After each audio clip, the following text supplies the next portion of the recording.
Bonjour à tous et à toutes et bienvenue pour cette nouvelle vidéo. Aujourd'hui, je vais vous faire découvrir 3 problèmes qui m'ont certains marqué et qui sont magnifiques, qui illustrent un thème et donc on va tous les analyser, les décortiquer ensemble et on va directement commencer avec celui-ci. Je vous invite à mettre pause et à bien réfléchir. Ici, j'espère que vous allez trouver et sinon c'est pas grave parce qu'il est extrêmement dur, juste suivez l'analyse parce que c'est ça qui est intéressant. C'est dame E4 le coup. C'est le zugzwang.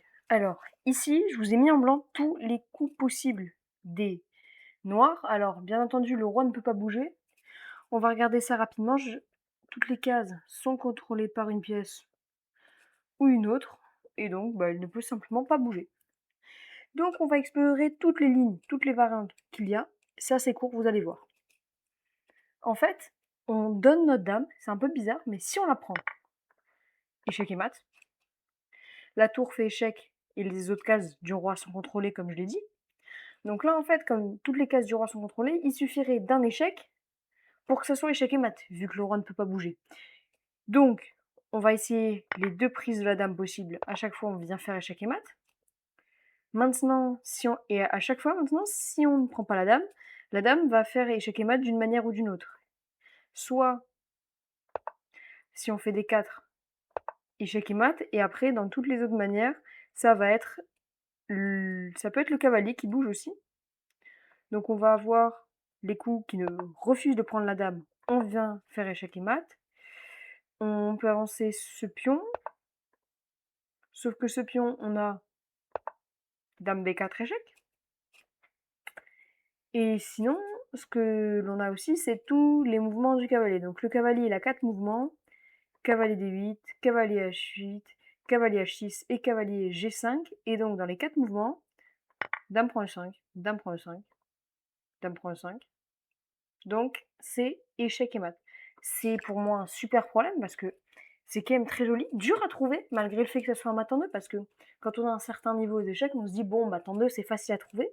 Et non, en fait, là, parce que je pense que si jamais dans ceux qui regardent cette vidéo, il y a des joueurs à 1500, à mon avis, je suis pas sûre qu'ils l'aient trouvé et s'ils l'ont trouvé, bravo, parce que ça reste un problème très dur. On a envie, en fait, instinctivement de donner des échecs et tout, et c'est très contre-intuitif. Et en fait, on va faire le zugzwang. Le zugzwang, je l'explique, c'est quand tous les coups sont mauvais. Quoi que tu joues, c'est mauvais. Tu peux faire n'importe quel coup, tu vas perdre la partie.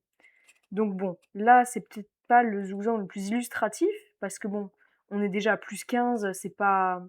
La partie est déjà finie, mais ça reste quand même extrêmement intéressant, je trouve, pour déjà découvrir le thème, et puis on trouve pour s'émerveiller, parce que ce problème, quand même, je ne sais pas qui l'a composé, mais je trouve ça très joli, voilà.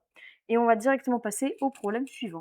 Ici, on va retrouver un problème plus simple, entre guillemets, qui a été composé, si mes souvenirs sont bons, par Paul Morphy, un très grand champion d'échecs. On va directement passer au problème. Encore une fois, c'est le thème du zugzwang. Donc le zugzwang, c'est quand tous les coups perdent.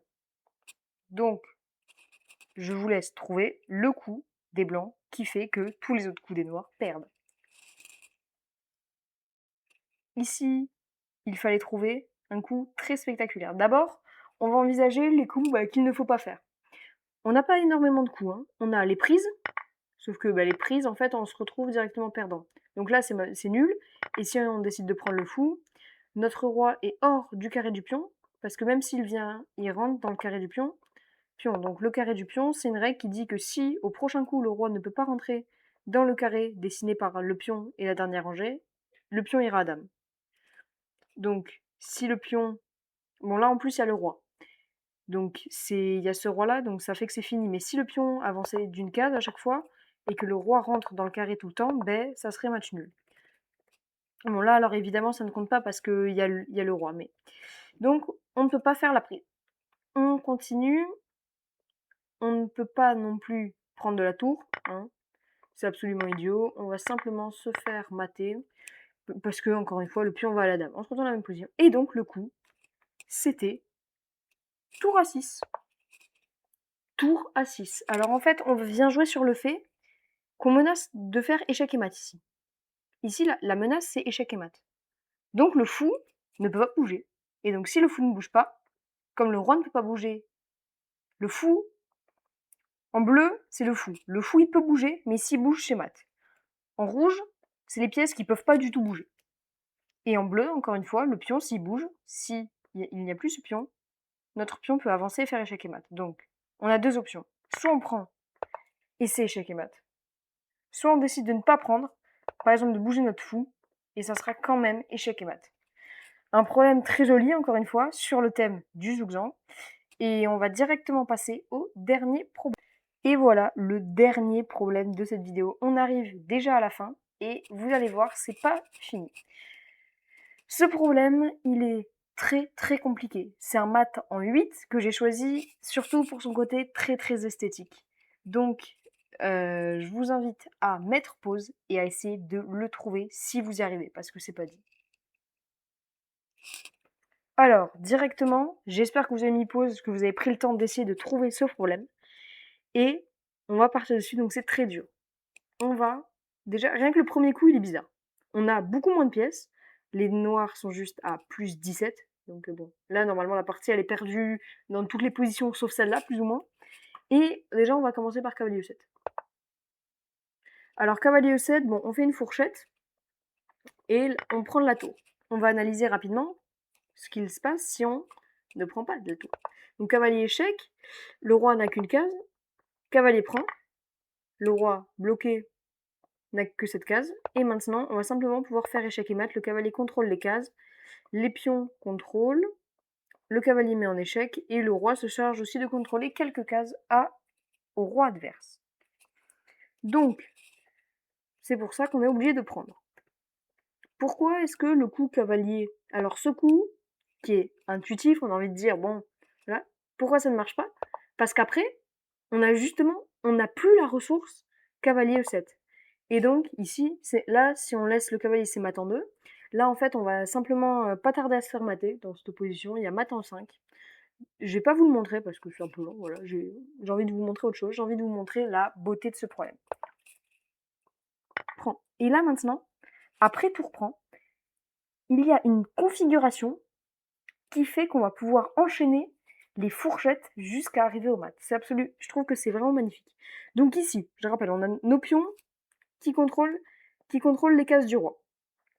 Le roi qui fait pareil. Donc, cette case, elle peut être importante aussi. Donc, le roi adverse, il n'a qu'une case. Il n'a que cette case. D'accord?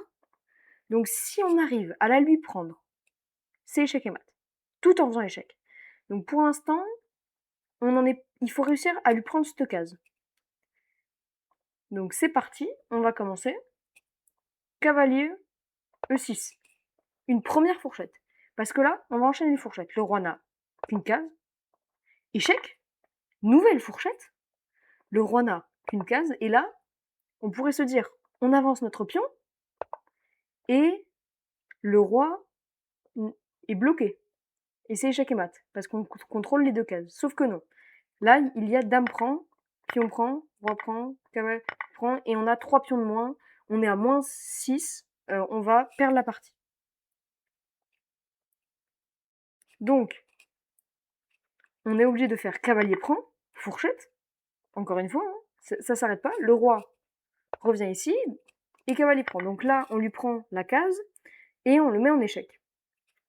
Le roi revient, et là, bah nous, tout à l'heure, ce qu'on a vu, c'est que quand on était sur cette case, on contrôlait cette case, et qu'on pouvait faire échec.